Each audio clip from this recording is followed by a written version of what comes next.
Katika fungu hili kuna maswali ambayo tunajiuliza. Haswa mtu huamka wakati gani? Ni nini kimefanya mkaamka? Usingizi umeisha. Kwa hivyo usingizi kama hujaisha, wewe utafululiza tu, hata iwe mchana ufululize mpaka usingizi uishe. Ni kipindi gani watu huamka na nini ambacho kinaashiria watu ya kwamba inastahili waamke? Umekuwa asubuhi, kwa sababu nyota ya asubuhi ambayo ni jua linapoangaza, linapoanza kutokea, basi watu wanaelewa masaa ya usiku yameisha, basi inastahili waamke, kwa kuwa jua limewaangazia, basi wakaenda kufanya kazi. Hata uwe na usingizi ilikuwa ijaisha, wakati jua linapotokea, basi inakupasa uamke ili ukaende kufanya kazi. Maana masaa ya kazi ukilala, basi wewe utakuwa ni maskini, kwa kuwa hufanyi kazi wakati wa kazi. Kwa hivyo hapa hatuzungumzii usingizi ambao ni wa kawaida, ule ambao sisi tunalala na kuamka. Tunazungumzia kuhusu usingizi wa kiroho, na hatuzungumzii mwangaza unaoangaza na jua, bali tunazungumzia mwangaza ambao ni utukufu wa Mungu, na pia tunazungumzia kuhusiana na saa za kuamka, si giza la kawaida, bali ni giza la kiroho. Kwa hivyo kuna ishara tutakapoziangalia duniani zitaweza kutuonesha ya kwamba tumefika wakati wa kuamka kutoka katika usingizi, na inastahili tuweze kuingia kufanya kazi ndani ya shamba la Mungu, na pamoja na kazi ya kujiandaa sisi kila mmoja, kwa kuwa usiku umeendelea sana, yaani giza limeitawala dunia. Nikiunganisha na hili andiko, tuweze kujua ni wakati gani yastahili tuweze kuzinduka na kuamka kutoka katika usingizi. Nasoma kitabu cha Efeso 5 mstari wake wa 14. Waefeso 5 mstari wa 14.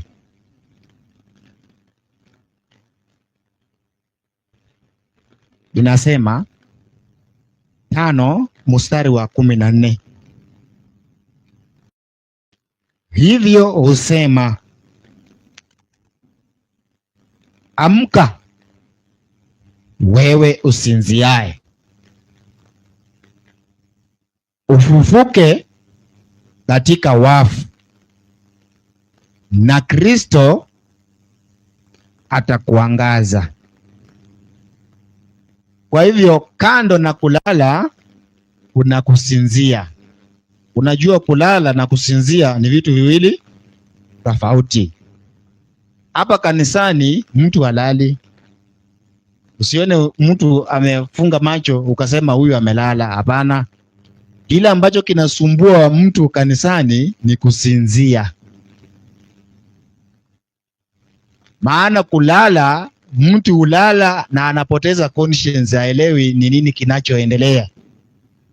Lakini mtu anapolala kanisani ama anaposinzia kanisani, wakati mhubiri anasema amina na tumalize, utaona huyo mtu mara moja ameamka.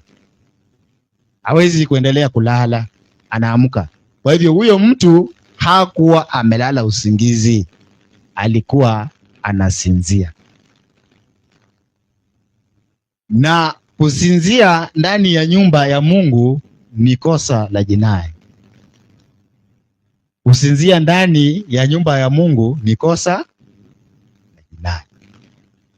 Jitahidi sana unapoingia katika nyumba ya Mungu usisinzie. Kuna andiko la Timotheo wa kwanza 3:15 ambayo inasema nikikawia upate kujua jinsi wapasavyo watu kuene. Hapo ndio kuna point, wachana na nguzo na msingi wa kweli. Point ni upate kujua vile inastahili uenende katika nyumba ya nani? Unaweza kuwa unajua nguzo na misingi ya kweli, unajua, lakini haujui vile inavyokupasa kuenenda katika nyumba ya nani? Ya Mungu, ambalo ni kanisa lake.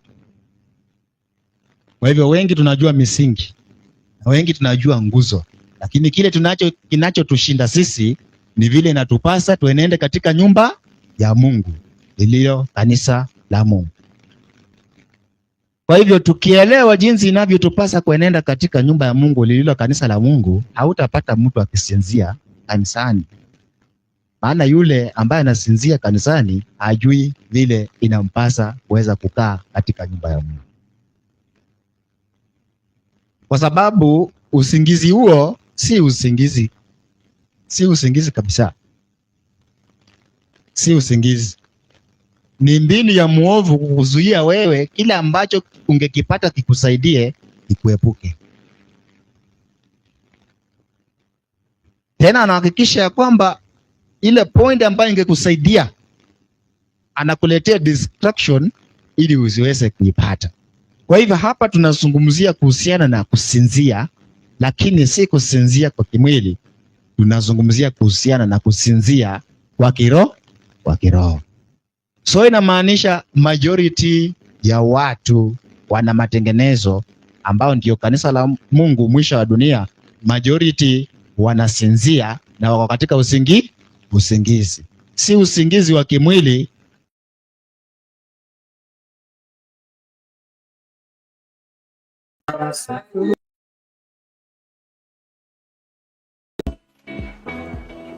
Buying networking product is one thing, but making it work for your system is another thing.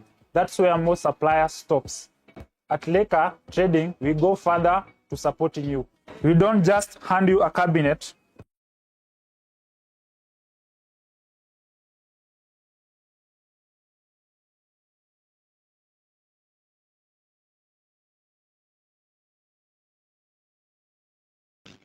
Kumbe unapolala wewe unahesabiwa kuwa nani? Unapolala unahesabiwa kuwa nani? Mufu, si ndio? Ni kama wewe ni mufu. Kwa hivyo ukiona mtu amelala kanisani, chenye anakutangazia nini? Anakutangazia nini? Mimi ni marehemu, nitafutie mahali pa kunipumzisha niende nipumzike. Simbo. Ukiona mtu analala kanisani, huyo anakutangazia yeye ni marehemu. Kwa hivyo huyo mtu mnamchelewesha, mtafutieni mahali mwende mmuweke. Waambie ndugu, sasa wewe kuja. Badala ya kulala kanisani, nafaa tuwe na kanyumba. Kwa watoto hata wakilala tunawatandikia hapo mattress, wanalala hapo. So mtu kama huyo namwambia njoo, kuna mattress na blanket. Ukimwambia hivyo usingizi itaisha. Na tusiogope. Tuwe mawakili wema. Usione mtu analala na msaidie. Msaidie. Mwambie hata kivuli iko nje, enda pumzika pale, lala. Na usingizi wa kanisani ndio usingizi peke yake mtu huanza kulala kabla hajaomba Mungu.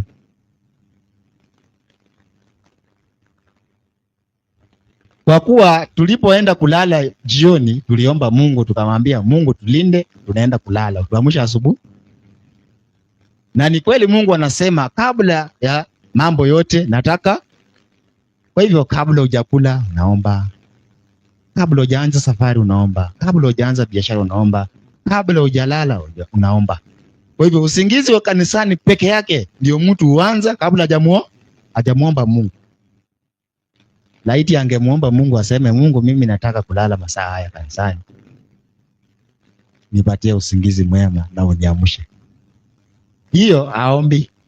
Kwa hivyo namaanisha kuna usingizi wa kiroho, na huo ndio watu ambao wako wafu katika kiroho kwa sababu hawana nguvu na hawana uwezo. Kwa hivyo kama sisi ni wana matengenezo, na wana matengenezo jina lake linatokea katika Isaya 58 mstari wake wa 12. Ukisoma 13 nasema ukigeuza mguu wako usihalifu nini? Sabato. Kama kuna kitu ya kwanza kutengeneza wewe ni Sabato. Ndio maana unaitwa mwana matengenezo. Kwa hivyo Sabato ikikushinda kutengeneza, hakuna chochote unaweza kutengeneza. Hata afya utakuwa unajidanganya tu. Kuna kitu unatengeneza. Tengeneza kwanza Sabato. Mambo mengine yanafuatia. Mungu akupatia nguvu. Sasa ni kipindi gani ambacho hawa watu kwanza tumeona ni wafu? Hawa watu ni wafu. Sasa ni wafu kwa njia gani? Ni wafu kwa njia gani? Unajua tunaweza kuwa tumejaa kanisani, watu wamejaa kabisa. Unaona wanaangalia, hata unasema Bwana Yesu asifiwe, wanasema amen. Lakini ni kwa wana matengenezo tu penye mhubiri anaweza sema amen, aidha ajibiwe na watu wawili, ama hata ikienda wanyamaza wasijibu amen. Lakini ijapokuwa watu wa Jumapili wengi wao ni wafu kiroho, lakini at least hujikaza kusema amen. Amen. Na tena hawasemi amen yenye itoki, wanasema amen ambayo inasikika, inatoka, unasikia kweli hawa watu wako sawa afya. Ama Mwalimu Collins, umetupatia ujumbe wa afya sana mpaka hatuna nguvu. Watu hawaongei bwana, ni kama hawajakula mwalimu. By the way, nilipoanza kufuata ujumbe wa afya niliuliza sasa nitakula nini sasa? Niliona vyakula za kukula zimepungua kabisa. Na imagine uko Nairobi. Afadhali ukiwa Kisii, matengenezo ni rahisi Kisii. Si unaenda shambani, viazi, nduma ziko, muogo. Lakini Nairobi inastahili ukule hizo nduma, inastahili ukule hiyo miogo, lakini nduma kidogo hivi 3 ni 200. Muogo kama una 200 huwezi pata. Sasa you can imagine watu ambao wako huko yale wanaopitia, lakini wanajikaza kutunza ujumbe wa. Sasa wewe mwenye uko shambani, sijui ni nini kinakuzuia kutunza ujumbe wa afya wakati shamba linakupatia vyakula tele. Sasa hawa watu ni wafu. Na Biblia inapozungumzia kwamba watu ni wafu, na hata Yesu alizungumzia kuhusiana na wafu kwenda kuzika wafu wao. So watu wanaweza kuwa wamejaa katika sehemu za ibada, lakini Mungu anapowatazama kutoka juu anaona ni watu ambao ni wafu. Ni wafu kwa sababu gani? Kitabu cha Waefeso 2 mstari wake wa kwanza inasema, nanyi mlikuwa wafu kwa sababu ya makosa na dhambi zenu. Nanyi mlikuwa wafu kwa sababu ya makosa na dhambi zenu. Kwa hivyo watu wa Mungu tunapojiingiza katika, Mungu anatuhesabia kwamba sisi we are dead. Anatuhesabia kwamba sisi tumo katika usingizi, na basi inastahili tuweze kuamka kutoka katika usingizi. Sasa ni wakati gani ambapo kanisa inastahili liweze kufahamu, na kila mjumbe wa kanisa aweze kufahamu ya kwamba sasa mahali tumefikia ni wakati wa kuamka kutoka katika usingizi? Tunasoma kitabu cha Isaya 60 mstari wake wa kwanza.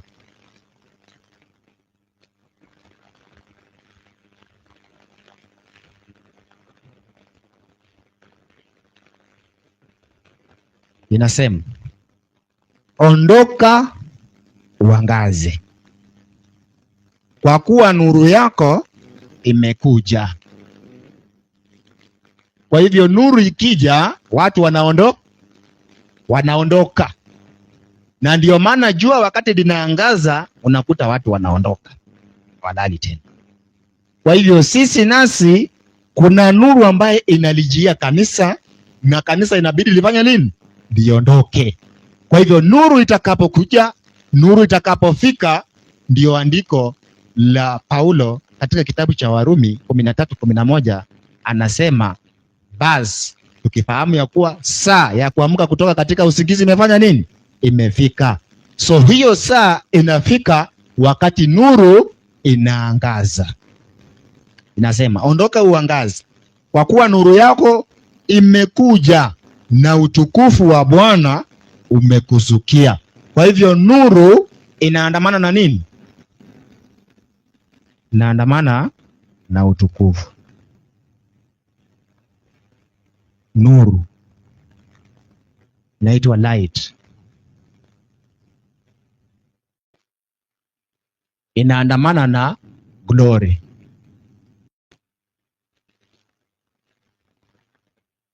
Glory of God. So the light equals to the glory of God.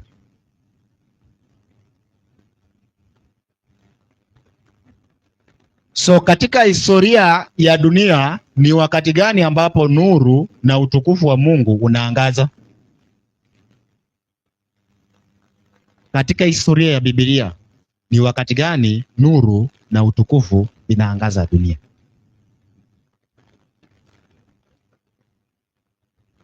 Nani anaweza jaribu? Ufunuo 18 inatuambia nini?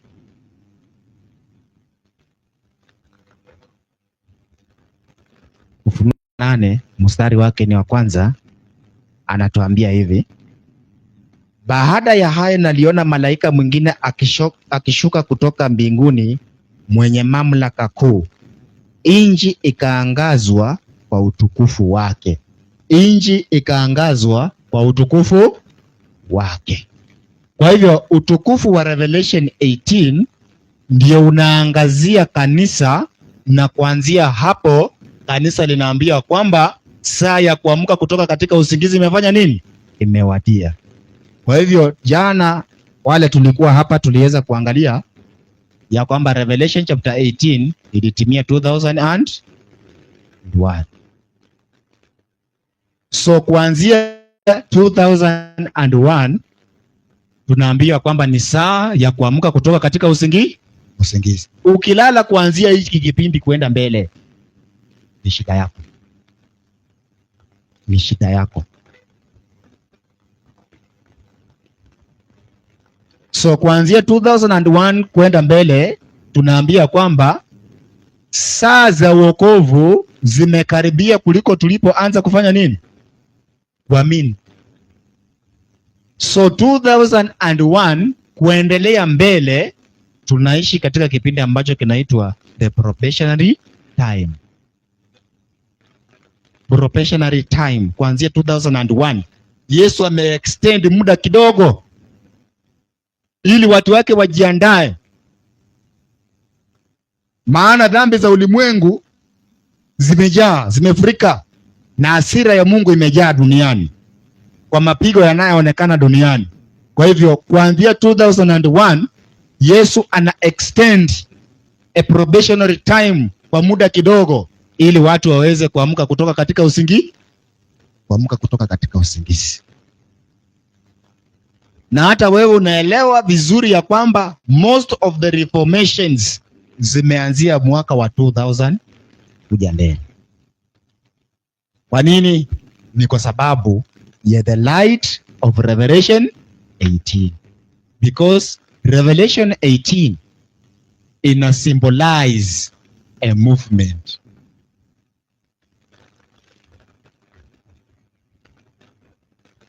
Kuanzia 2001 tulitoka kwa kanisa kwa sababu lilianguka, tukaingia kwa movement. Wacha nikuoneshe movement katika historia ya kanisa la Mungu ni ngapi? 3. Kanisa lililokuwa la kwanza ilikuwa ni Israeli. Ilikuwa ni kanisa.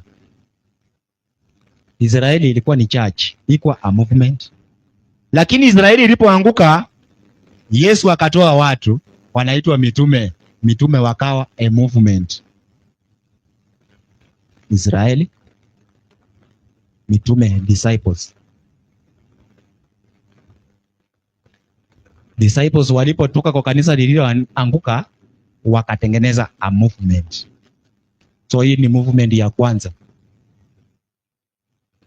Kanisa la disciples lilipojiorganize likawa kanisa. So lilipokuwa kanisa ambalo linaitwa the early church,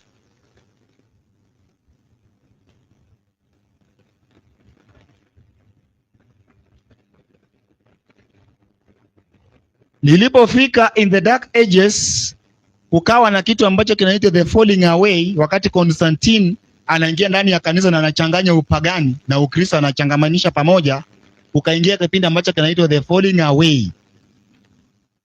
Kwa hivyo kanisa likawa limerudi nyuma ndani ya mapokeo na limeungana na dunia. So Mungu ikabidi atoe watu kutoka kwa hii kanisa, vile alitoa mitume kutoka kwa kanisa la Israeli. Akatoa watu ambao waliitwa Millerite.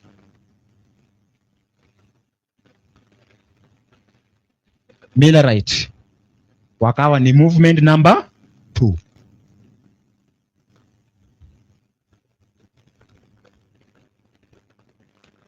Hii movement number 1, genesis yake, chimbuko lake la hiyo movement number 1, chimbuko lake ilikuwa ni Pentecost.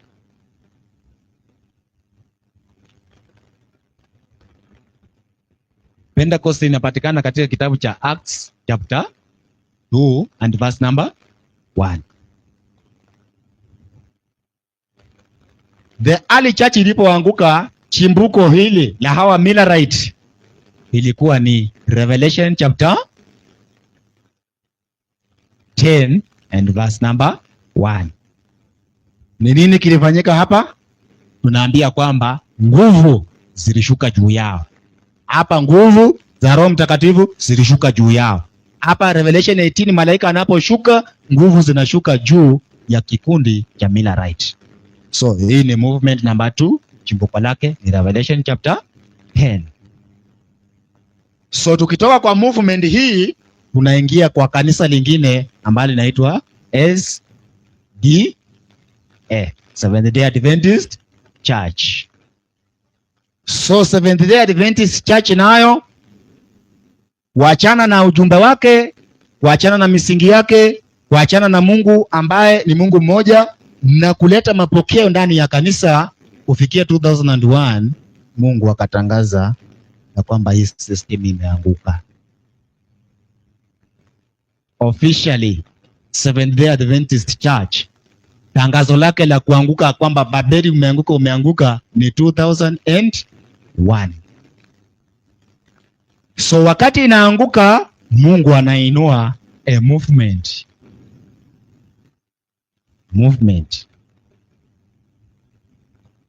ambao kwa leo tunawaita nani? Tunawaita the remnant.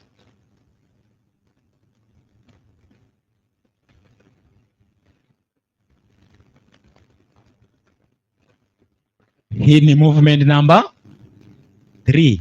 Movement number 1, movement number 2, movement number 3.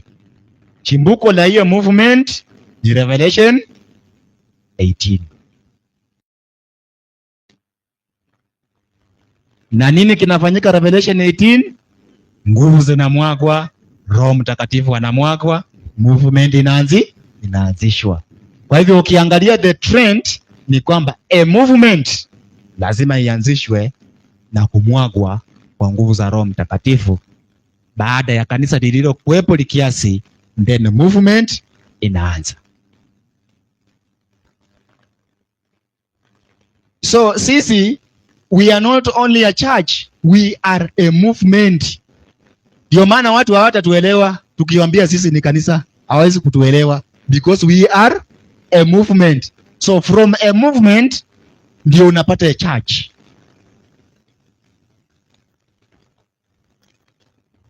From the movement of Pentecost tulipata the early church, from the movement of the Millerite tulipata the SDA church, then from the movement of Revelation 18 tunapokea a church, si hapa duniani, church ya kwenda wapi? Mbinguni. Waibrania 12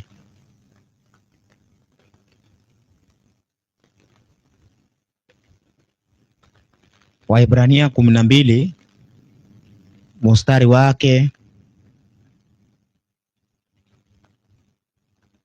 ni wa 22, nasema bali nyinyi muliofikiria mlima Zayuni na mji wa Mungu aliye hai, Yerusalemu wa mbinguni, na majeshi ya malaika elfu nyingi, mkutano mkuu wa kanisa la wazaliwa wa kwanza walioandikwa mbinguni.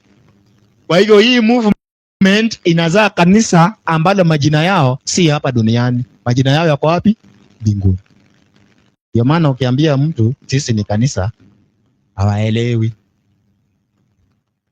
hawatatuelewa kwa kiurahisi. Utaanza kusikia jina lenyu ni kina nani, mnajiita aje, mambo kama hayo, debates zitaingia. Lakini know that we are a movement. Movement number 3, movement number 1, movement number 2, movement number 3. So kuhusiana na hizo movement tunaambiwa hivi katika Great Controversy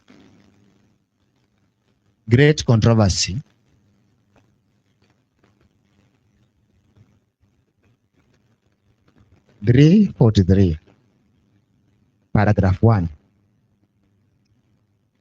inasema, the work of God in the earth presents from age to age a striking similarity.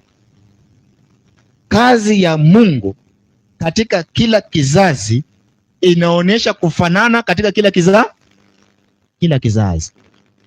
Unaweza ona kazi ya Mungu ikifanana. Kuna trend unaona, si ndio?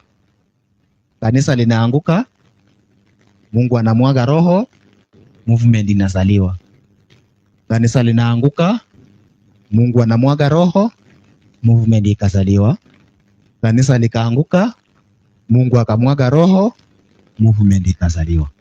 So the work of God in every age present a striking similarity in every great reformation or religious movement. In every great religious reformation or religious movement. Wakati wa Pentecost, wakati wa Yesu, walikuwa katika kipindi ambacho kinaitwa reformation.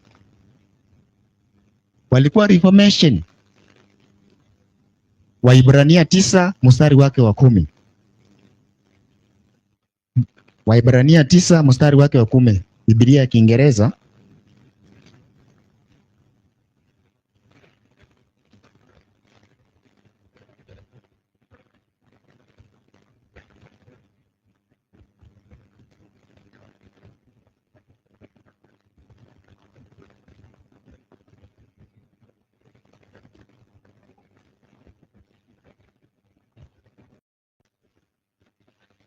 Biblia ya Kiingereza inasema,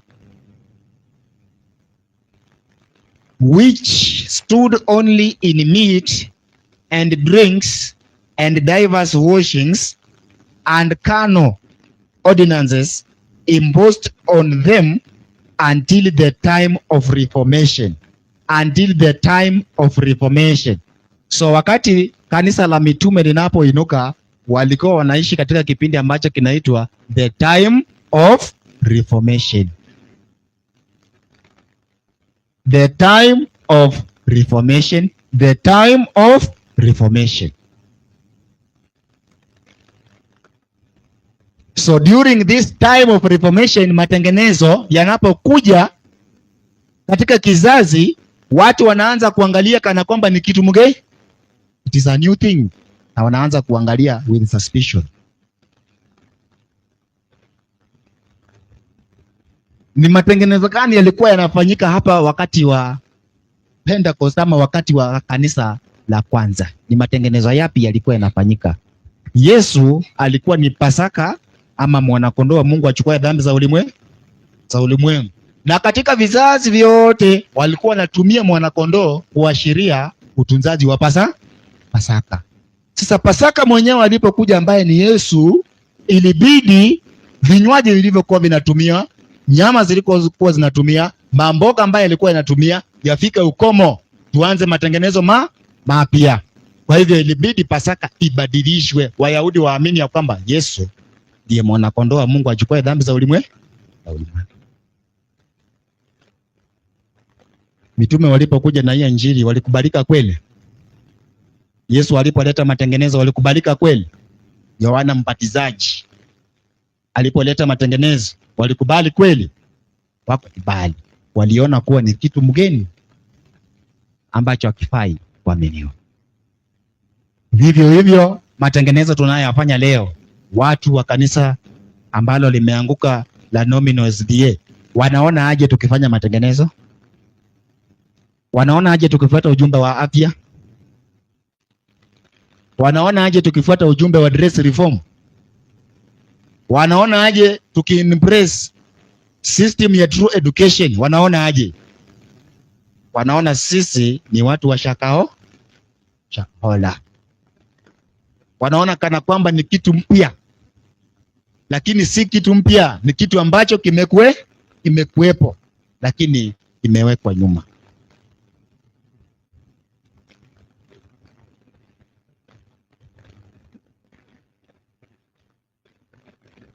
So Revelation 18, malaika huyu anaposhuka na kuangaza nchi kwa utukufu wake, tunafikia katika hatua ya historia ya dunia ambapo historia ya dunia inaanza kufungwa kuanzia 2001. Historia ya dunia inafungwa.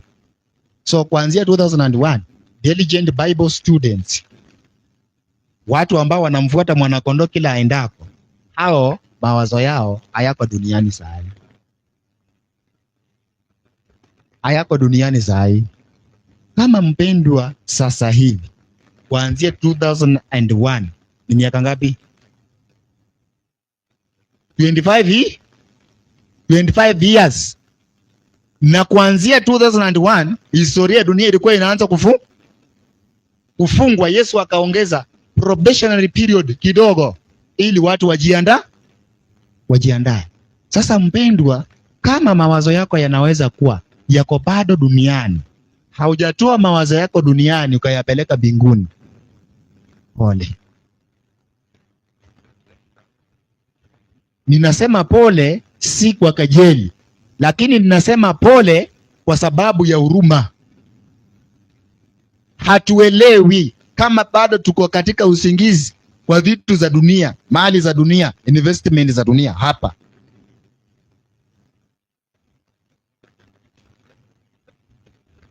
Yesu ali-extend. Unafikiri tena ata-extend? Anaenda ku-extend ingine, si ndio? Yesu ni wa neema, ata-extend ingine. Unajua tunalaumu watu wa Sunday ya kwamba wanatumia jina neema vibaya. Wanatumia jina ya neema vibaya. Sisi ndio tunaitumia vibaya. Kwa sababu Yesu ame-extend grace, and yet we are not making possible effort for the preparation.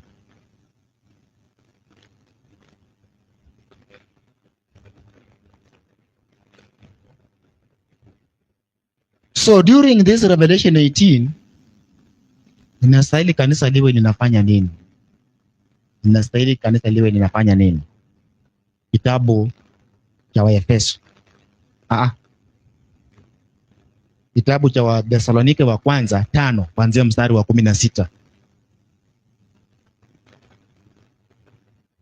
Inasema, furahini siku zote, ombeni bila kukoma. Furahini siku zote, ombeni bila kukoma. We are in the time when we should pray without ceasing.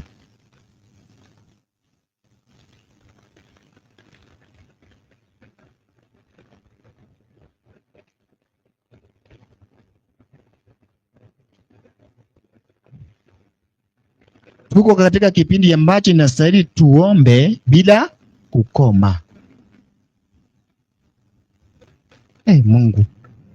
Mungu tusaidie Waadventista wa Sabato. Mungu utusaidie Waadventista wa Sabato. And no wonder Ezekiel alipoangalia bonde aliona mifupa iliyokauka. Haina uhai hata kidogo, hata chembe uhai haiko ndani.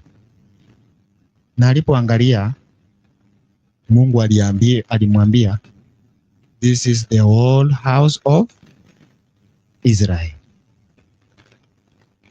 Nakumbuka Ezekieli anazungumzia mambo yanayohusiana na kipindi cha mwisho. So the whole house of Israel, kipindi cha mwisho ni akina nani? The whole house of Israel, kipindi cha mwisho ni akina nani? Ni sisi Waadventista wa Sabato, and specifically reformers. Do you think Mungu anapoangalia, he is seeing life in us? There is no life in us. Dry and dry bones. Tumekauka kabisa. But there is hope. Mungu alimwambia Ezekiel, go and prophesy to the four winds. Tabiria pepo ine za nini? Za dunia. Pepo ine za dunia hazikukua. Pepo ine za dunia zinaenda kuachiliwa wakati wa mwisho. Kwa hivyo the house of Israel wakati wa mwisho ni wana matengenezo. Reformers sisi. Waadventista wamekataa. Wajina wamekataa. So we are the house of Israel wakati wa mwisho. And instead of us having life in us, we are busy defending and debating doctrines. Kudebate ukweli si makosa, lakini kudebate ukweli na ukweli usio kusaidia, hapo ndio mako. Unaweza kukuta mtu ametetea Mungu moja kabisa, amemtetea Mungu moja, utatu ametetea, lakini that message haimpact kwa maisha yake. So why waste hiyo nguvu zote kudebate ujumbe ambao kwanza hauna effect kwa moyo? Maana the present truth was not meant to be believed only, but it was meant to sanctify and transform the life. If the present truth message does not sanctify and transform the life, it becomes only a profession. Sisi ni wana matengene hivyo tu. Sisi ni wana matengenezo hivyo tu, profession tu.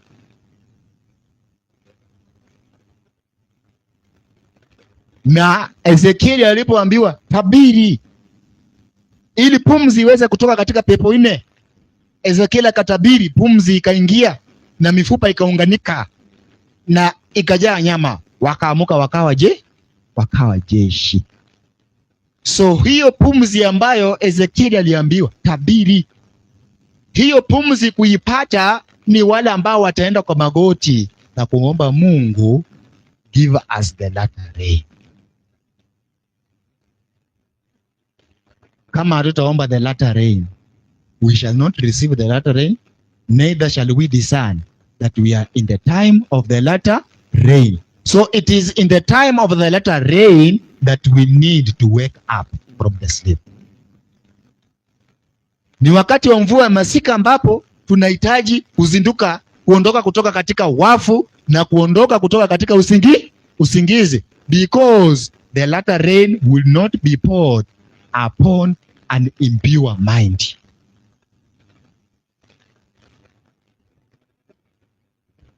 Yaani ukiwa na kasoro hata kidogo namna gani, kidogo hivi, you are not a candidate of the latter rain. Katika maisha yako ukipatikana na kasoro kidogo, you are not the candidate of the latter rain.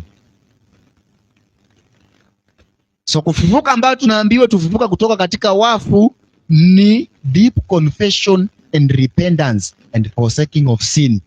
Ndio tunaambiwa tufufuka kutoka katika wafu.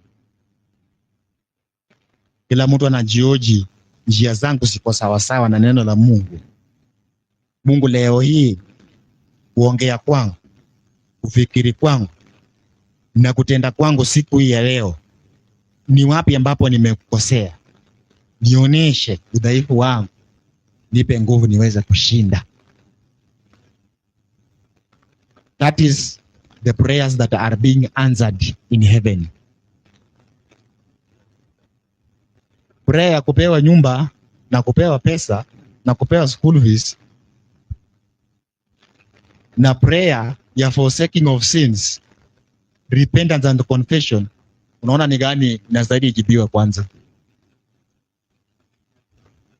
It is the prayer of repentance and confession of sins. Ndio wanda tunamuomba Mungu pesa lakini hatujibu. Maybe it is not because he does not want to answer us. It is because he is busy answering the prayers that are most important. Anajibu, malaika wake wako busy kushughulikia prayers ambao wale wanahitaji msaada wa kushinda dhambi. Wako very busy. And the time of sealing is very short. And the angels are very busy. Knowing that the seal of God or the latter rain will not be placed upon the forehead of an impure mind. Mawazo yako yamechanganyikiwa, bado dhambi imetawala, usingoje muhuri wa nani? Usingoje muhuri wa Mungu. Usingoje muhuri wa Mungu. Bali wewe unangoja kupokea sanamu ya nani? Ama unangoja kupokea the mark of the beast.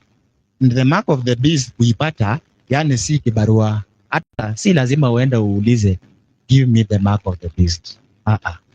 Wewe kataa tu preparation ya Mungu ukae. Kataa tu preparation ya Mungu, wewe ungoje. You receive the mark of the beast automatically. And knowing that the seal of God is received voluntary. Unataka muhuri wa Mungu, fanya hivi, voluntary. But the mark of the beast will be received voluntary and by force. Kuna watu wako duniani saa hii watapokea the mark of the beast voluntary. They know that it is the mark of the beast. Wanasema yes, so what? Wacha tuipokee. Na kuna wale wanajua ni mark of the beast na inastahili wawe upande wa Mungu. So hawataki. So kwa sababu hawataki, force will be applied through death degree and through no buying and no selling. So ikifika kwa no buying no selling, hapa utasema nilikuwa nimekataa, lakini kwa sababu ya kula, kwa sababu ya mahitaji, wacha tu hiyo Jumapili siendi kanisani, lakini siku ya Sabato mimi nitaenda Kuna wengi hawataenda ibada Jumapili. Maana wenye wataenda ibada Jumapili, they have received the mark of the beast in their forehead voluntary. Lakini wenye hawataingia, si wengi wataingia kwa ibada. Unajua Sunday leo lazima tuielewe vizuri. Si ya kwamba utalazimishwa kuingia kanisani. No. Kanisa itakuwa tu voluntary. Na kuna wenye wataenda kanisani voluntary. Lakini wale ambao hawaendi kanisani wanakamatwa kwa kufanya kazi siku ya Sabato and no buying no selling. Hapo wanakamatwa hivi. So wale wata receive the mark upon their right hand. Watapokea kwa mkono wao wa kuume. Kwa hivyo wewe kataa tu preparation leo tu, kataa tu. Tukisema watu wajiandae, tukisema matengenezo yafanyike, wewe una shughuli, wewe unajiandaa tu kupokea the mark of the beast voluntary. Kwa hivyo tusinduke. Yesu amefanya kila jambo ambalo linawezekana kwa ajili ya wokovu wa kila mmoja. Na wewe kwa kutokuokolewa, it is upon you, but the heaven has provided every means, every arsenal so that you will be saved. So hakuna lawama mbinguni. Wamefanya kila kitu. And the last thing ambayo walifanya ni kumtoa Yesu kufa kwa ajili yao. That is the last thing. So it is only kupiga magoti na kuomba Mungu, nisaidie, help me. So ninapomaliza himizo hili langu,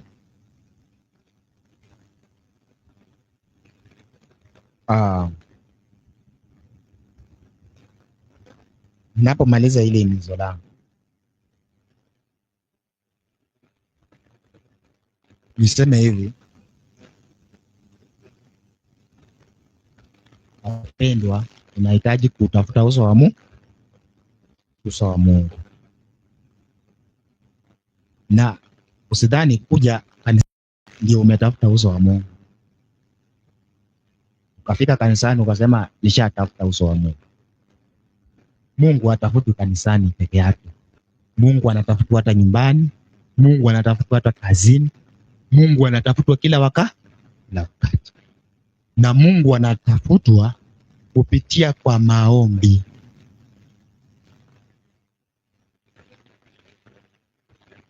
Through the word, through this word, God communicates to you, and through prayer you communicate to God. So if you cut down the prayer, you have cut the communication between you and heaven.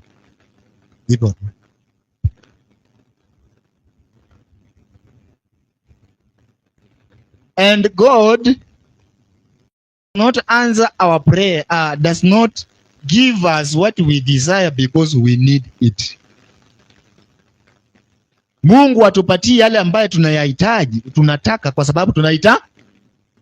Mungu anatupatia kwa sababu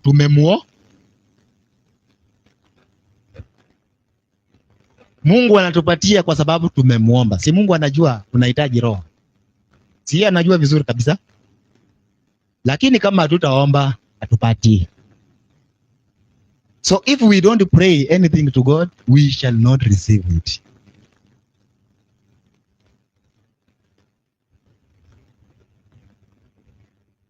And no wonder, do you think watu ambao wamelala, they can pray anything to God and answer?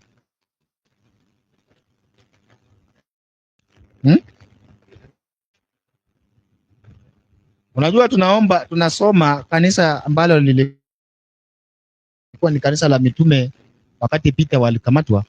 Naambia kwamba kanisa lilipiga magoti likaomba.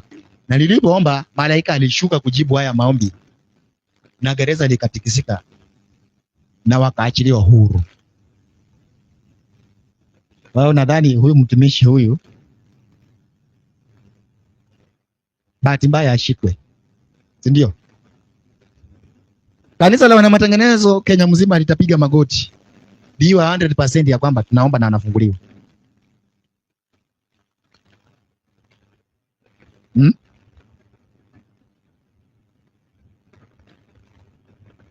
It is not easier because kanisa la mitume walikuwa sanctified. Lilikuwa kanisa kama kanisa si safi, maombi yatachukua muda kujibu. Itachukua muda kujibu kama tutakuwa safi. Na kazi ya responsibility because kanisa lote halitawahi kuwa safi mpaka Yesu arudi. So usifikiri ya kwamba siku ya maombi ikiambiwa ni kesho tuje siku ya maombi ukose kuona watu ama unatarajia uone watu wote, hiyo haiwezekani. Usifikiria kwamba kanisa ikiamua tufanye kitu fulani ufikirie kila mtu atafanya. No. Because kanisa halitawahi kuwa safi lote. So wewe ukiwa unafuata multitude, unaona watu wamefanya ndio wewe ufanye, ujui mahali unaenda. Lazima uweze kufikia hali ambayo I will do whether tuko wengi or I am alone. Nitaenda haya maombi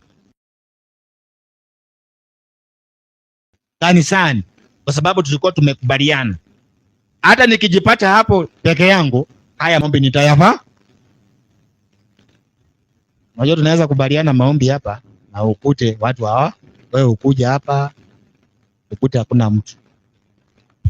So uko na two option. Useme hakuna watu, wacha nirudi nyumba niende nifanye kitu kingine. Seme hapa wacha mimi nianze, labda wako njiani watanipata nikiendelea. That is the faith that is required. We are not saved as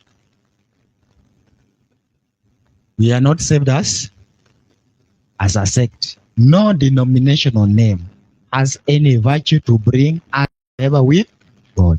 Each and every one, we are saved individually.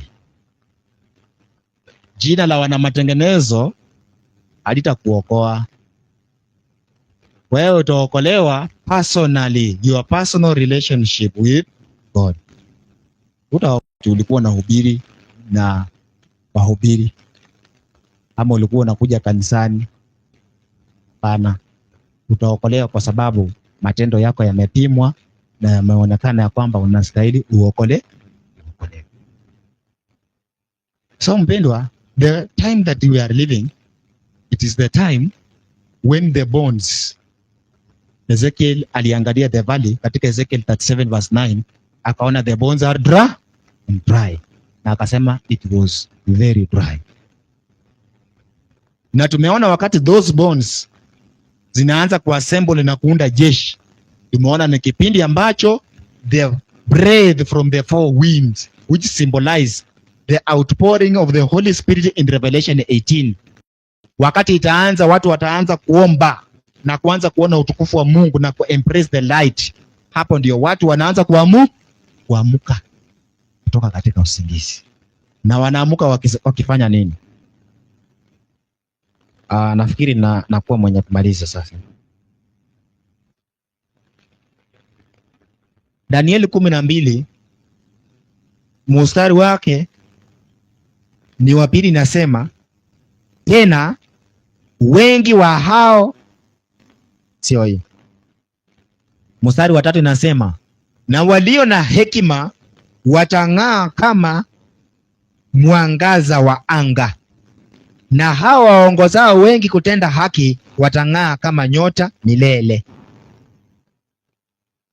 Kwa hivyo unaona Revelation 18 kuna watu wameambiwa wazinduke watoke katika usingizi. So hawa wanakuwa symbolized kama wenye hekima, walio na hekima, walio na wisdom, ndio wata understand the light of Revelation 18. Unajua tuko na movement nyingi, lakini si zote zina understand about the light of Revelation 18. Si wote. Tuko na Davidian wanasema ni 1930 na malaika aliyeshuka ni Victor Hote mtu.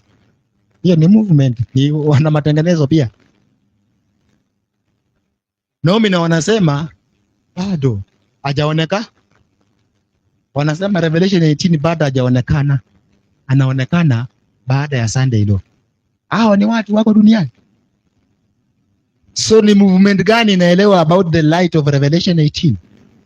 The light of Revelation 10, and the light of Acts chapter 2, tunaunganisha hii na hii na hii. Ni movement gani? Ni wana matengenezo sisi. Ni sisi. Na hapa ndio kuna mtego ya kutambua watu ambao ni umbwa mwitu. Si watu matengenezo wote ni wana matengenezo, lakini kuna wengine ni umbwa mwitu. Wanatumika na muovu hata bila kujua wanatumika. They are being used to deceive. Wakati wanaondoka on this platform of Revelation chapter 18, wakati wanaondoka in the platform of the Millerite, hawataweza kuelewa matukio siku za mwisho, na hawatakuwa ni watu wenye hekima. Maana hapa tumeambiwa wenye hekima wataongoza wengi. Wanazungumzia kuhusu the Millerite, na historia ya Millerite inajirudia in Revelation chapter 18. Ndio maana tunaambiwa all the messages that were preached from 1840 to 1844 must be made possible now. Why now? Because the history of the Millerite is being repeated. Simuliona kile kilifanyika in the history of the Millerite at the peak. Kile kilifanyika kilikuwa disappointment. Millerite were over 200,000 people.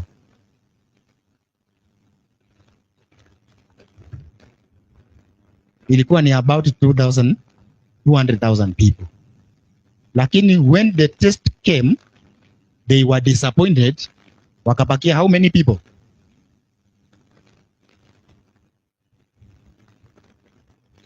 So from 200,000 to 50 people. And the same history inaenda kujirudia leo. Are you ready to be tested? Are you ready to be disappointed? Ngoja. We are ready to be disappointed. Tunaenda kuwa disappointed. Na disappointment yetu, it is not going to be about the events. Maana event tunajua, hata Trump anapoongea tunampima, tunajua ni event gani anataka kuleta. So it will not be about the events. Our disappointment is going to be about time.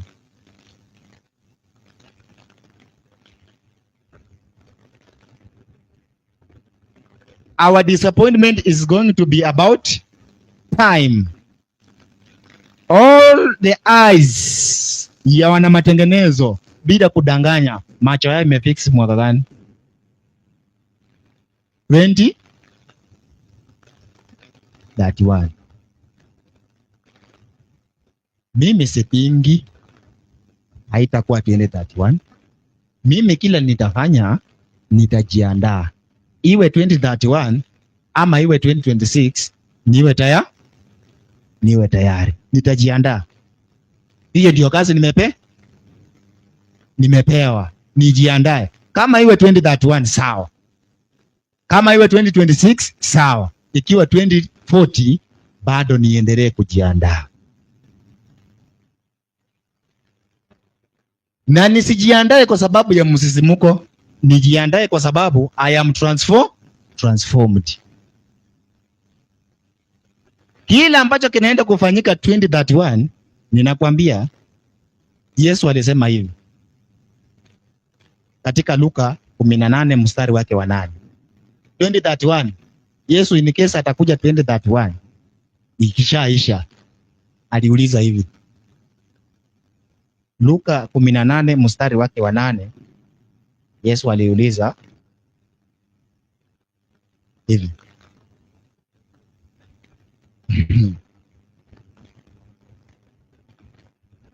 Anasema, nawaambia atawapatia haki upesi, walakini atakapokuja mwana wa Adamu, je, ataiona imani duniani? Atakapokuja mwana wa nani? Je, ataiona imani duniani? Nakwambia kama Yesu hatarudi 2031. Yesu hatarudi 2031. wengi wa wana matengenezo wanaenda kuwa watu wa dunia tena wabaya. Wewe unadhani saa hii mtu anatunza ujumbe wa afya, unafikiri ni kwa sababu ameelewa, lakini si kwa sababu ameelewa, ni kwa sababu amefix mind yake kuna jambo linaenda kufanyika. So si mgeni. Hata wakati wa Millerite mtu alikuwa naacha kazi yake ya walimu, mtu alikuwa naacha mahindi yake shambani yanaharibika avuni, mtu alikuwa naacha kazi ya mechanic kuandamana na nani? Na William Miller kutangaza kwamba Yesu anarudi. Lakini wakati hakurudi, walipakia watu 50. Unadhani wale waliacha kazi zao walirudi wapi? Si warudi kazi zao, waliendelea na imani? Hapana, walikuwa watu wabaya kabisa. So our taste, it is upon time, not event. So let us just be ready. Let us just be ready and wait. Pray without ceasing. Give thanks. For this is the will of God in Christ Jesus concerning you. Tuwe tu watulivu. Tusifanye mambo yetu, tujiandae tu.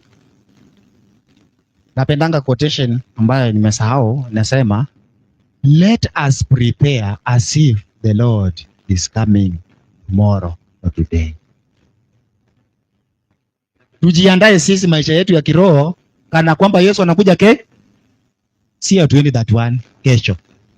Hayo watu wanajiandaa maandalizi ya 2030.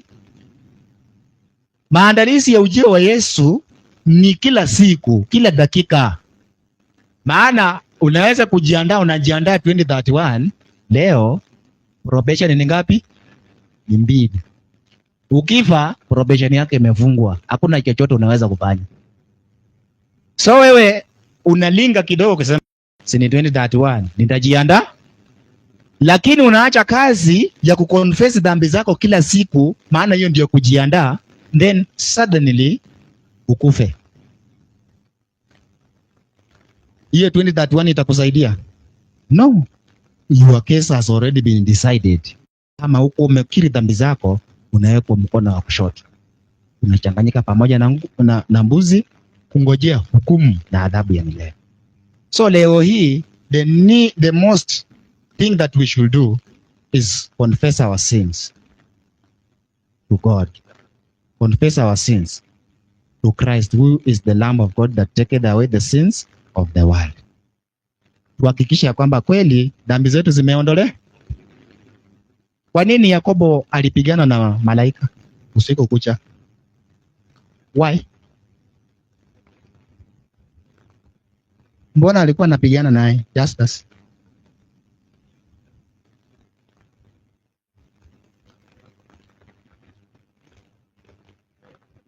Na wakati malaika anataka kuondoka, Yakobo anamshika na mwambia, sikuachi mpaka ufanye nini?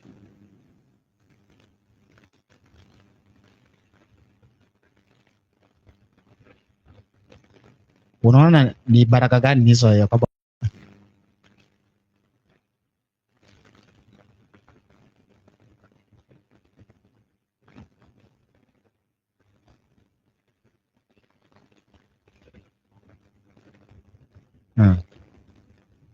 Asante. Yakobo hakuwa anazungumzia, maana watu wa Sunday wanadhani ni baraka za hapa duniani. Juu wao ukiwaambia Yesu anakuja mtakosana. Maana wanataka kubarikiwa hapa dunia. Hazikuwa ni baraka za duniani. Kwa sababu gani? Tayari Mungu alikuwa amembariki na baraka za dunia.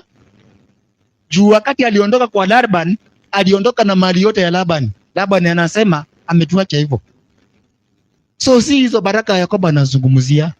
Baraka zake ni alikuwa anapiga hesabu, anarudi nyumbani kuridi na huko nyumbani alikosa, akatoroka.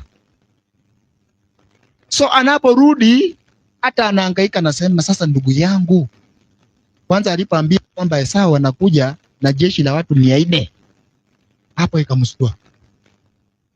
Akasema sasa kama anakuja na jeshi la watu 400 nitafanya hivi.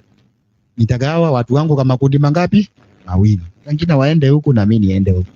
Hao wakisurvive waendeleza uzazi, na hao wakiangamia na waangamie. Sasa Yakobo akapigana na huyo mtu asijue ni malaika, lakini alipotambua kwamba ni malaika ambaye ni Yesu, akasema si kuachi mpaka ufanye nini? Unibariki. Kubariki kwenye anasema ni kuhakikisha kwamba dhambi zake zimefanya nini? Zimeondoka. Na huo usiku ambao Yakobo alikuwa anafanya hiyo pigano ndio inaitwa taabu ya Yakobo. The time of Jacob's trouble. Wacha nimalizie andiko la Zaburi 32 mstari wake wa kwanza. Heri aliyesamehewa dhambi na kusitiriwa makosa yake. Heri Bwana asiyemhesabia upotovu, ambaye rohoni mwake hamuna hila. So blessed is he that his sins or his transgression is forgiven and his sins are covered. So usiku na mchana na ndugu yangu, huo naomba Mungu nachunguza jina lako. Mungu, dhambi zangu kwanza umesamehe, pili umesifunika kwa damu yako, then unaamka asubuhi. Ukitembea kidogo usikie umekorofishana na mtu, unamrudia Mungu, nisamehe. Sijui kama umesamehe Mungu, sijui kama umesifunika, niliongelesha mtu fulani vibaya, Mungu naomba unisamehe, naomba uzifunike. Yani unakuwa na hiyo ndani ya moyo wako. Na kwa hakika Yesu anasema wote wanaomwendea hata wakata, he is God.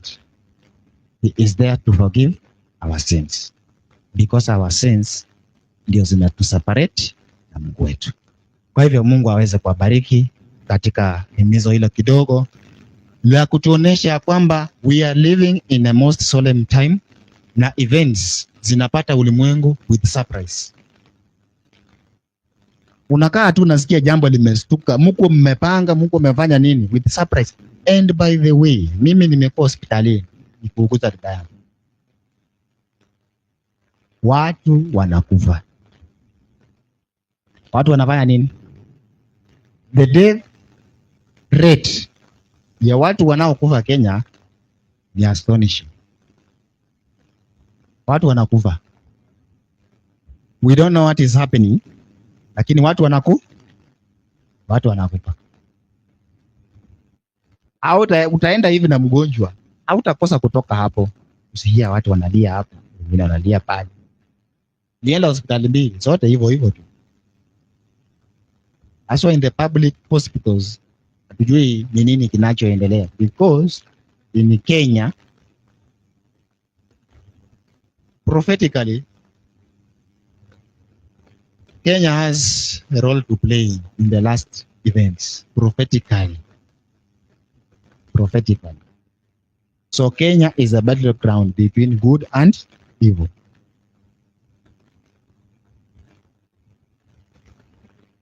And the leadership that we have is questionable, if indeed is of God or some dark forces zinaongoza nchi ya Kenya. Sababu vitu zinafanyika mpaka unashangaa ni kwa nini zinafanyika. But this haziko hapa kututisha kama watu wa Mungu. Hizi ziko ili tuamuke, tupige magoti tuombe. Waombe hata viongozi wanatumika pasipo kujua. Wanaingiza nchi mahali ambapo ni mbaya zaidi. Vitu ambavyo vinakreatiwa ni vibaya. Sizungumzi siasa, lakini si mazuri, because there is nowhere, hakuna vile wagonjwa wanakufa hospitalini na hao wagonjwa wamelipa insurance cover ili wakienda hospitalini watibiwe. So wao wanaenda hospitalini wanaambiwa sasa insurance cover haifanyi. Ni kwa sababu hawana pesa, so unakuta ya kwamba wanaaga kwa sababu wanakosa matibabu na wamelipia the insurance cover. Then unasikia mtu amezindua mradi, vijana 200 ama watu 200 wamepewa 50,000. Tena unasikia katika eneo fulani pesa imegawa. Kama wewe ni kiongozi, will you consider hawa watu ambao ni wagonjwa ama unaenda kuconsider watu ambao wako hai? So hatuko mahali ambapo ni salama. We are not mahali ambapo ni salama. Na tuombee nchi. Kuna vitu mingi ya kuombea. Tuombee nchi. Tuombee hata Mungu asaidie watu ambao wanakufa na kesi zao zinakuwa bado zijakuwa decided. Tuombee, maana mtu anaenda hospitalini, tunatarajia kwamba hata kama ni mwenye dhambi, wacha apone ili at least apokee injili. Lakini watu wanakufa prematurely, wanakufa bila kusikia injili. Kwa hivyo tuko na jukumu sisi wa Kristo la kuomba. Ndio maana maombi haya ambayo yamepangwa yaendelee hivyo kwa ajili ya kuombea watu wa Mungu na taifa la Mungu kwa ujumla. Mungu aweze kuwabariki. Tuombe.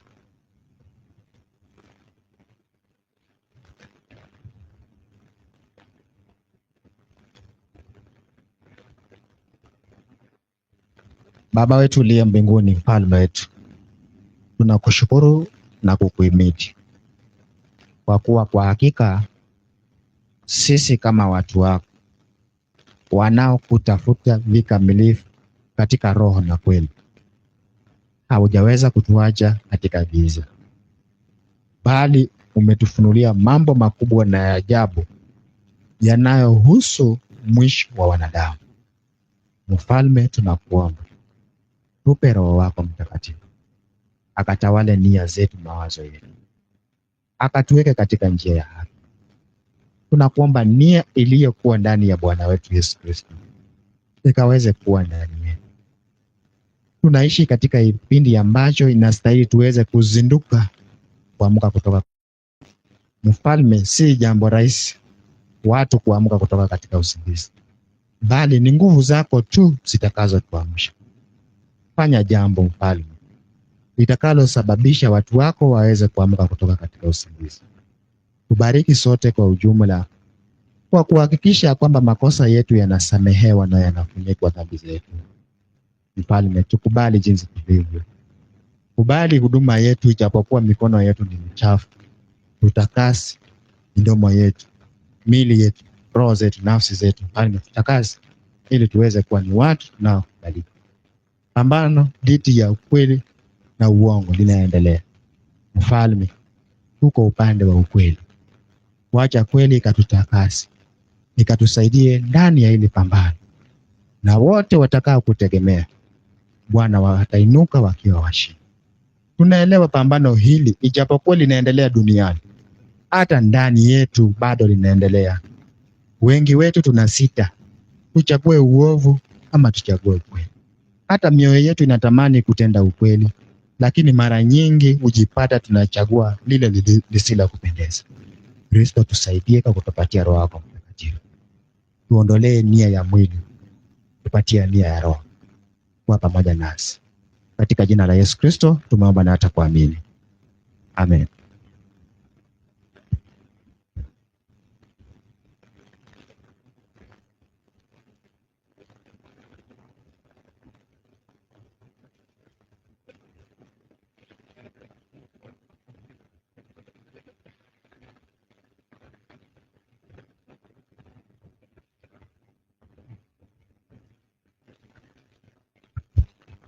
Asante, tunashukuru kwa sababu ya himizo mzuri. Mungu azidi kutubariki. Tunapoendelea kuweza kumkaribisha mwalimu mwingine atuchukue kwa hatua nyingine, tutaimba wimbo mmoja nambari 19, alafu tuweze kumkaribisha mtumishi aweze kuendelea kipindi kingine. Msalabani pa Mwokozi, msalabani pa Mwokozi. Haya, tuanze.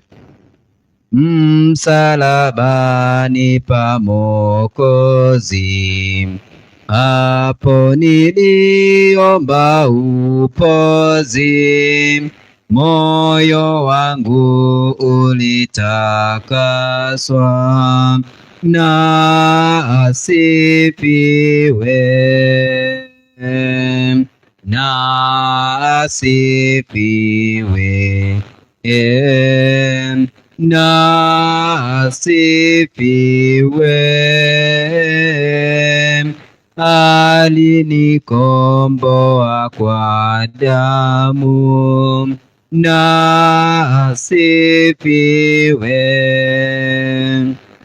Chini ya mti msumbufu niliomba utakatifu,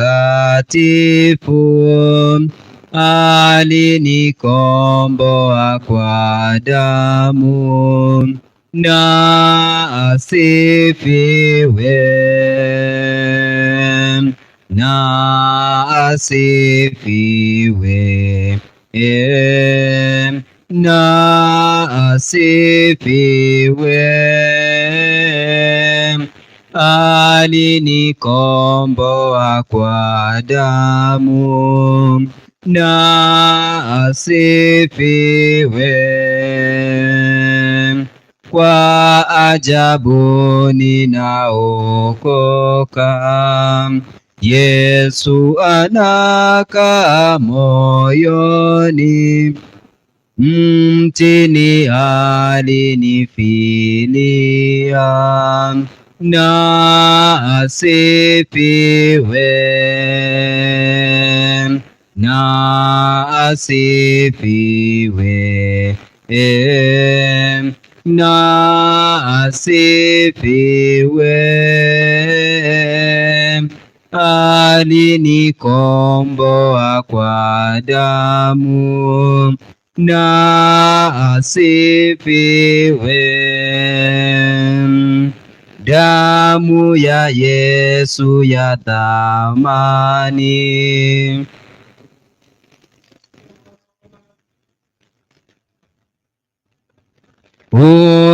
uniendesha wokofuni, na asifiwe,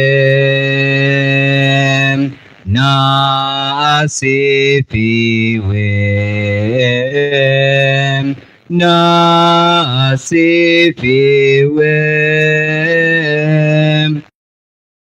Nikomboa kwa damu,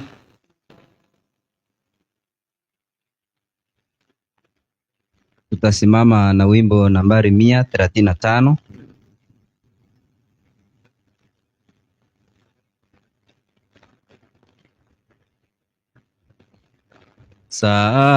Saheri ya maombi, sasa kwako tunarudi. 135, tuimbe kwa pamoja. Saheri ya maombi, sasa kwako tunarudi. Sumbuko ya kuondoa shida zetu na pungufu, taabuni mara nyingi, roho zetu zimepona mashakani, tumeshinda wakati wa Satan. Saheri ya maombi, twapeleka dhiki zetu kwake aliyeahidi kubariki wenye haja. Huagiza tumwende, tutegemee neno lake, hivyo tumweke yote wakati wa saa tamu. Saheri ya maombi tutazidi kuingia bomani mwetu na ngome hata tuishapo mwendo. Yesu atatusikia, tutamtafuta daima, na tutakapokutana tutamwona saa tamu. Tuketi. Tunaingia katika kipindi cha maombi, na kabla tuweze kuingia katika maombi, ningependa tuweze kupata himizo ama neno la himizo kwa kusoma quotes mbili kutoka kitabu kinaitwa Prayer. Kwa wale ambao mko nao kwa simu, mnaweza fungua Prayer 263.3, page 263, paragraph 3 na 263.4. Prayer. Jambo ambalo tunaenda kuliangalia pale, vile tumeweza kusikia mnenaji ambaye ameweza kutoka, ameweza kuzungumza kuhusu maombi na umuhimu wa maombi katika siku hizi za mwisho, ama katika hiki kipindi cha nyakati za mwisho. Na tumeweza kugundua kwamba hakika watu wa Mungu tumeweza kulala, na kile ambacho kinatufaa tuwe tukikifanya katika kipindi hiki cha mwisho hatujaweza kukifanya ili kujiandaa na kuwa tayari. Tunaambiwa kwamba tunafaa kuwa tayari siku baada ya siku, dakika baada ya dakika, saa baada ya saa. Lakini watu wa Mungu tumeweza kulala, tukarudi usingizini, na ndio maana kuna swali wakati mwingi limekuwa likiulizwa, ni wangapi sasa hivi, hata niulize hiyo swali vile huwa inaulizwa, ni wangapi wangependa Yesu aweze kurudi leo? Ni wangapi? Kama ungependa Yesu aweze kurudi leo, uinue mkono juu. Ni wangapi wangependa Yesu aweze kurudi leo, saa hii leo? Ungepewa opportunity uombe kwamba Yesu arudi leo, na ombi hilo liweze kutimia, ni wangapi wangeomba hilo ombi, ama wangesema kwamba wacha Yesu arudi leo? Utaona ni wachache wameweza kufanya nini?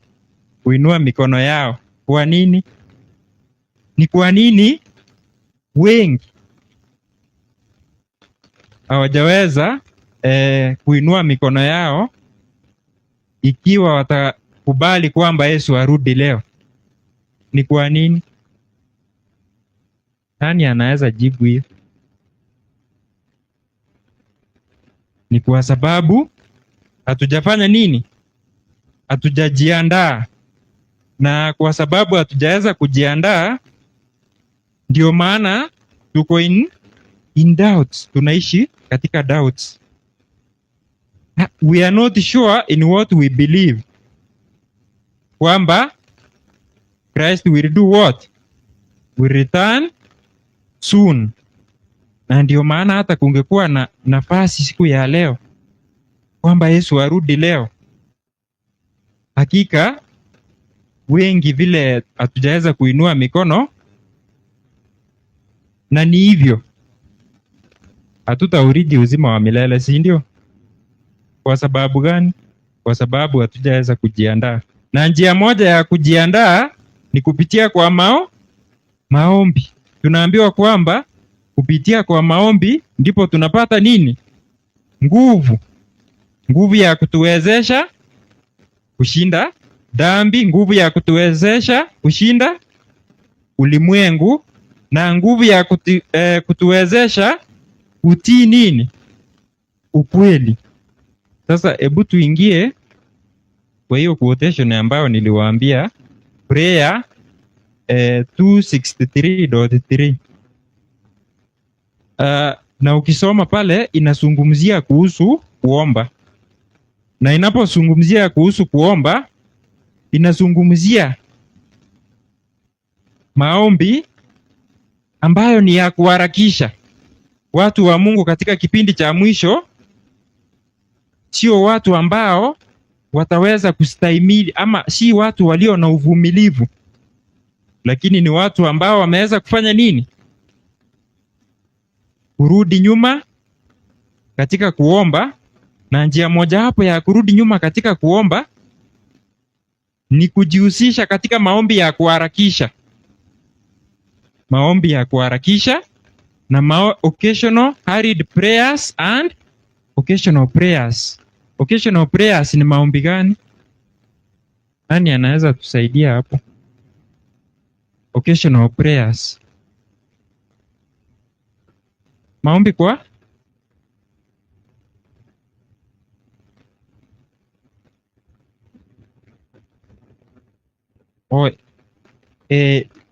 yani unategemea maombi ambayo mtakayofanya pengine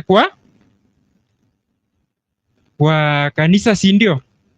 Ama wewe mwenyewe ukijihusisha katika maombi unapata kwamba maombi yako sio consistent. Ukiomba leo, the next time utaomba ni lini? Leo ni siku gani? The next time unakumbuka kuhusu maombi ni siku Sunday.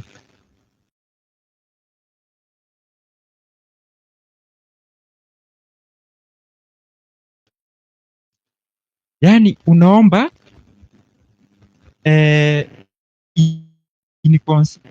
unaweza sema aje? Uko inconsistent in prayer. Na hiyo inamaanisha nini? Inamaanisha kwamba bado ukisoma katika hicho kitabu cha prayer, hatutaenda kusoma nukuu zote. Tunahimizwa kwamba kila siku unahitaji nguvu mpya ya kufanya nini? Ya kushinda.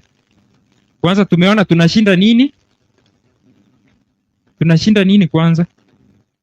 Dhambi. Tunashinda nini? Tunashinda ulimwengu. Na kupitia kwa maombi tumeona tunapata nguvu ya kufanya nini? Ya kutii ukweli. Kupitia kwa hayo maombi ndipo tunapata unity. Inakuja unity ya watu wa Mungu. Si Yesu aliomba kwamba wanafunzi wake waweze kuwa na umoja, na umoja huo ambao aliombea wanafunzi wake waweze kuwa nao, pia aliomba kwamba watu wake wanaoishi katika kipindi cha mwisho cha historia ya dunia hii pia waweze kuwa na umoja katika ukweli, umoja katika mambo yote. Lakini utagundua kwamba katika kipindi hiki cha mwisho watu wa Mungu wamefanya nini? Wamesambaratika. Isi ni ukweli?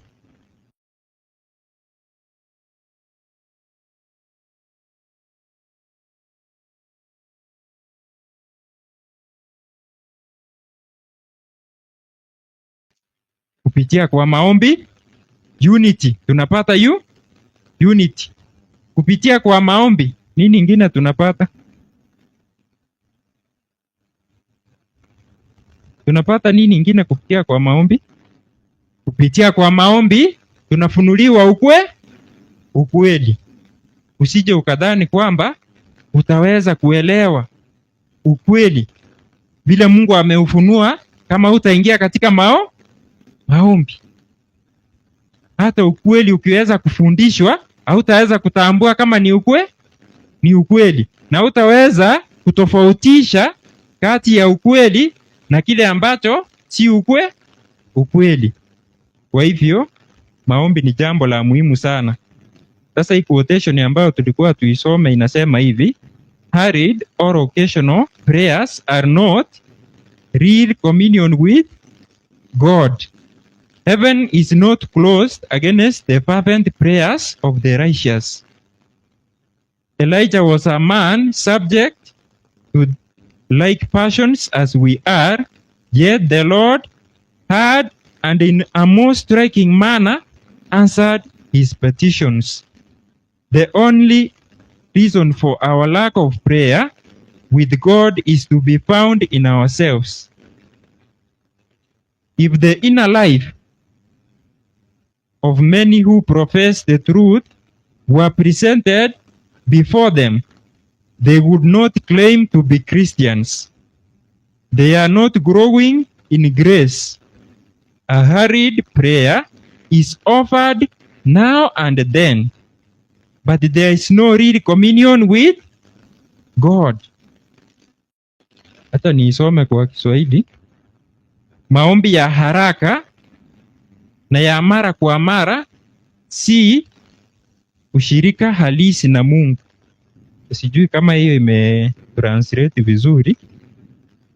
Hurried prayer ni maombi ya haraka, na maombi ya occasional prayers ni yale maombi ukiomba ukirukaruka.